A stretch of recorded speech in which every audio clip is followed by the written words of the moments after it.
Hello everyone! So for this video, iho-haul ko lang yung mga nabili kong plants, specifically mga Francoises from Plantaholic Garden. So last November 29 to December 1, nagkaroon sila ng Francoise sale dahil birthday ni Miss Sav. So eto yung mga nabili ko. So I bought total of 10 items or 10 Francoises. Most of it are hybrids niya. I think isa lang yung hindi niya hybrid. So, various prices 'to. So, sobrang laki ng discount na binigay niya.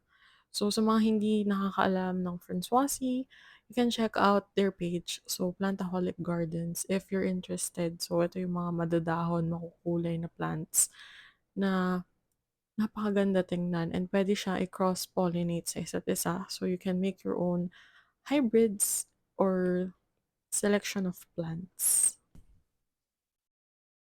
So, let's start. Ito yung nag-iisang hindi hybrid ni Miss Sav. So, ito is Red Francoise hybrid na galing kay The Little One. So, ito yung isa sa mga um, red, very bright colored Francoise na nakuha ko. So, if hindi nyo kalala si Little One, siya ay isang Thai breeder ng Francoise and other plants.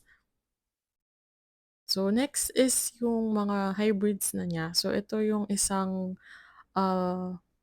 brown yung leaf niya, then meron siyang pink lines or accent. So, medyo maliit pa yung dahon. So, this is a seed-grown Francoise.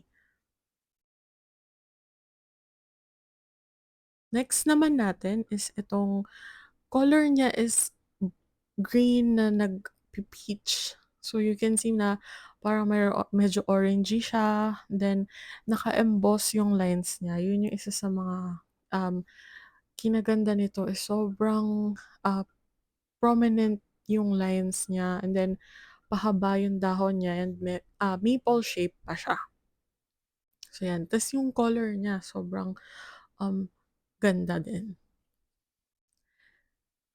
Next naman natin is itong dark colored naman na maple shape Francoise. So, kung nyo nang pansinin, medyo nasugatan yung isang dahon. And then yung nails ko, medyo wag na natin pansinin kasi sira na siya. So, siguro sa pagbiyahe kaya siya nasira. Pero ang ganda din nung pagka-emboss nung lines ng leaf niya. And then, siguro masyado lang maliwanag. Pero isa to sa mga dark leaves Francoise na nakuha ko from their garden. So, makikita nyo din na pa-scoop type yung shape ng dahon. Scoop type meaning pa-curve up yung shape ng leaf niya. So, ito naman, isa sa mga greens, pero makita nyo, ang mga binigay sa atin is mga premium na Francoise. So, ang ganda nung dahon, and then nagka-curl yung edges, and then medyo spoon type din siya, and then lahat ng leaves niya is consistent na maple leaf. Huwag na nating alamin yung total nung price na nabili ko. Pero ito, if hindi naka-sale, sobrang pricey nila lahat. Like, baka umiyak ako ng dugo. Sobrang mahal nila.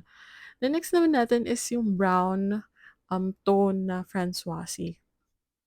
Ito, medyo, I think dalawa na yung heads nito or nag-branch out na yung main stem niya. So, ang ganda din ng shape niya and then super embossed din yung mga lines nung dahon niya.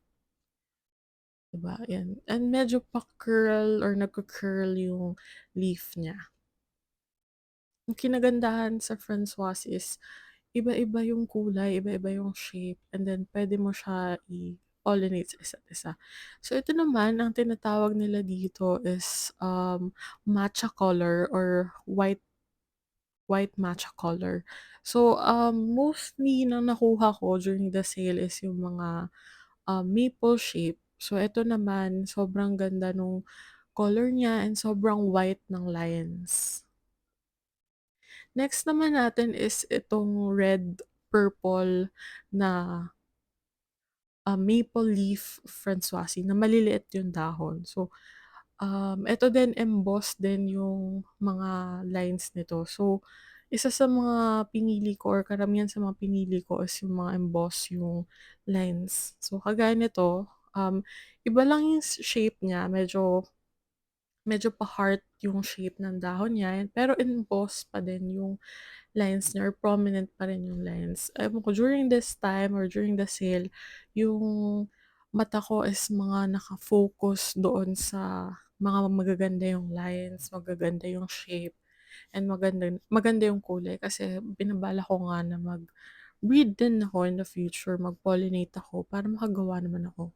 So ito lang yung last na plant na nakuha ko. So ito ang liit ng dahon niya, medyo rounded maple siya, and then can you believe na sobrang discounted price ko 'to nakuha? Dati daw binebenta nila 'to around 8,000 pero super sale ko siya nakuha.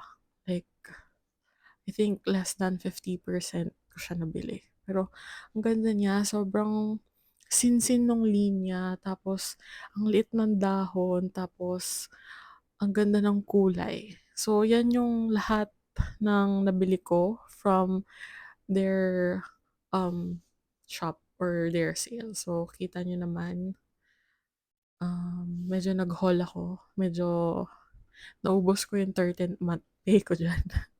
Pero I think worth it naman. Worth it yung pagod, char.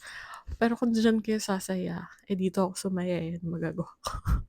Dito nawawala yung stress ko sa work. So, pag nakikita ko sila, naku, super happy ako na inaalagaan ko sila at pinapansin-pansin na kinukutkot ko yung mga dahon, yan. So, yung mga Francoises, you can check it out or you can check out their page. So, for you to know more about what Francoises are, or you can also do your research. So, ito yung mga nabili ko lang during the sale. Diba? Kinukutkot ko lang siya. Anyway, that's it guys. Thanks for watching. Bye!